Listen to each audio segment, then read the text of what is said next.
Meskipun belum berupa program studi resmi, di tahun 1972 pengenalan komputer di Universitas Indonesia baru berupa pendirian Pusat Ilmu Komputer yang selanjutnya baru diresmikan sebagai program studi jenjang sarjana di tahun 1986.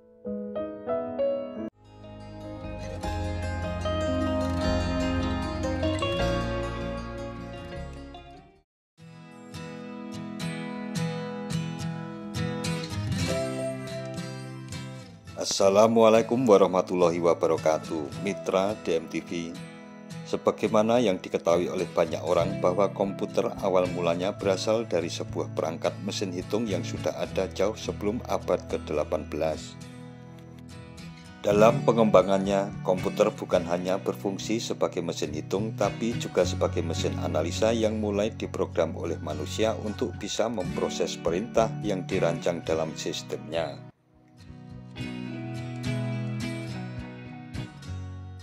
Secara umum, perkembangan komputer di dunia dibedakan dengan beberapa generasi yang dimulai sejak abad ke-19, tepatnya di tahun 1940-an. Beruntungnya dalam hal ini Indonesia termasuk negara yang tidak terlalu tertinggal jauh dalam perkembangan komputer.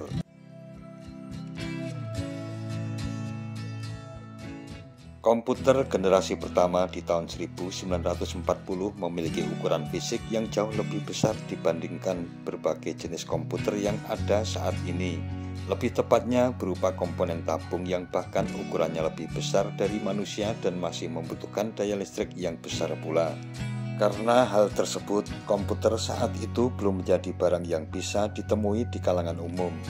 Pada sekitar tahun 1960-an, komputer mulai memiliki bentuk fisik yang jauh lebih kecil dan ringkas. Berbagai peningkatan pun didapatkan sehingga pada generasi komputer ini sumber daya layaknya listrik yang digunakan pun menjadi lebih efisien.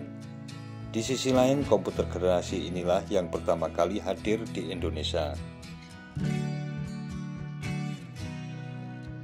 Tidak lama sejak awal munculnya komputer generasi ini, Indonesia di tahun 1967 menghadirkan komputer untuk pertama kalinya melalui izin pemerintah.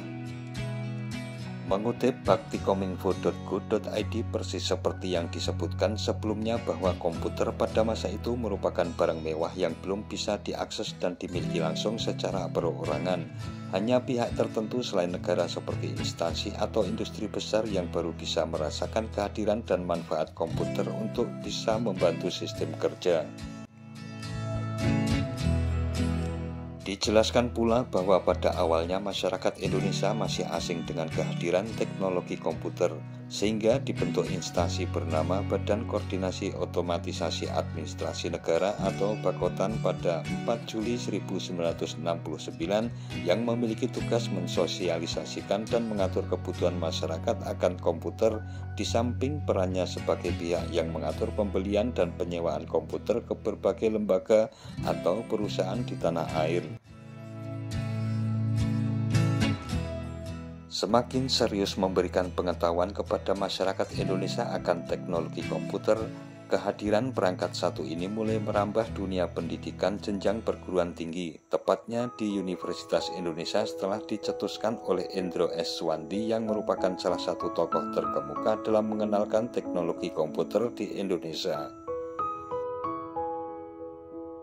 Meskipun belum berupa program studi resmi, di tahun 1972 pengenalan komputer di Universitas Indonesia baru berupa pendirian Pusat Ilmu Komputer yang selanjutnya baru diresmikan sebagai program studi jenjang sarjana di tahun 1986.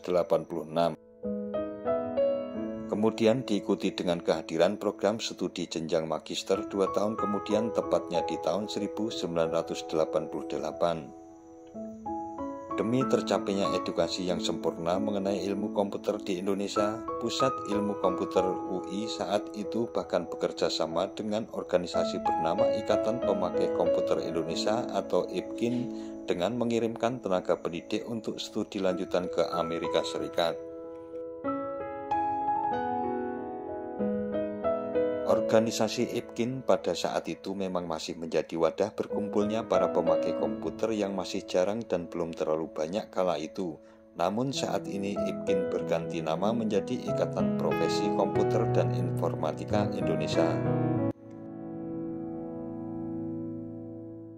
Dalam proses adanya studi komputer pertama di Indonesia itu, tentu masih ada jalan panjang dari ketersediaan komputer yang sebagian besar masih baru digunakan oleh instansi besar sampai akhirnya hadir personal komputer atau PC pertama yang menjadi cikal bakal perangkat komputer yang bisa dimiliki orang per orang secara pribadi. Dalam perkembangannya, ada pula salah satu sosok penting yang menjadi pelopor hadirnya PC di Indonesia, yaitu Franciscus Edilio. Di tahun 1980, Franciscus Edilio mendirikan Dragon Computer and Communication, perusahaan yang awalnya mendistribusikan perangkat alat hitung dan mesin ketik yang kemudian bertransformasi menjadi perusahaan distribusi IT skala besar di Indonesia dan menjadi cikal bakal kemunculan personal komputer pertama di Indonesia. Pada saat itu, komputer yang dikenalkan merupakan merek Sinclair rancangan Inggris. Di tahun 1980 pula, perkembangan komputer di Indonesia mulai memasuki babak baru lewat Southeast Asia Regional Computer Conference yang tentunya dihadiri oleh negara-negara ASEAN untuk mendiskusikan kerjasama dalam pengembangan komputer.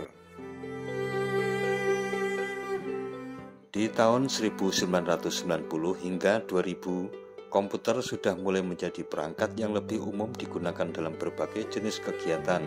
Bahkan penggunaan personal komputer di kalangan masyarakat juga mulai ditemukan walau belum banyak. Seiring berjalannya waktu hingga saat ini, perkembangan komputer sudah jauh lebih canggih dan mumpuni dari versi pertama kehadirannya di Indonesia. Dengan berbagai keunggulan fitur dan spesifikasi, upaya yang dilakukan untuk mendapat personal komputer yang bisa menunjang berbagai aktivitas bisa dilakukan dengan mudah.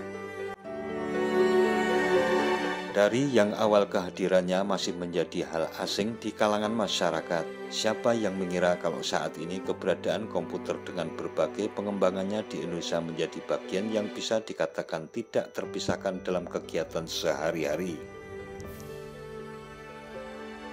Pada perkembangan selanjutnya, negara Indonesia pun tak hanya menjadi penonton dalam kemajuan teknologi komputer. Adalah Muhandis Sidik, ilmuwan Indonesia yang kini menjadi peneliti postdoktoral di Universitas Teknik Dortmund di Jerman, berhasil membuat satu langkah maju menuju terwujudnya komputer kuantum. Lewat penelitiannya, ia berhasil menciptakan kondisi yang memungkinkan komputer kuantum bekerja selama 8,4 mikrodetik. Hasil risetnya dipublikasikan di jurnal Nature pada bulan Maret 2016 lalu.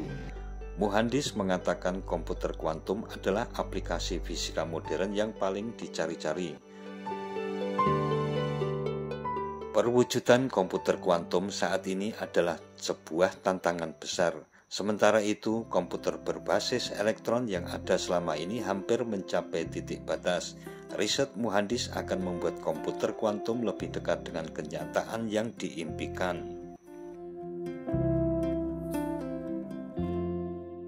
Nah, mitra DMTV, demikian tentang liku-liku kehadiran komputer sehingga dapat dengan mudah kita lihat di sekeliling kita. Jangan lupa subscribe dan tekan tombol loncengnya agar tidak ketinggalan dengan video-video terbaru dari DMTV. Sekian dan wassalamualaikum warahmatullahi wabarakatuh.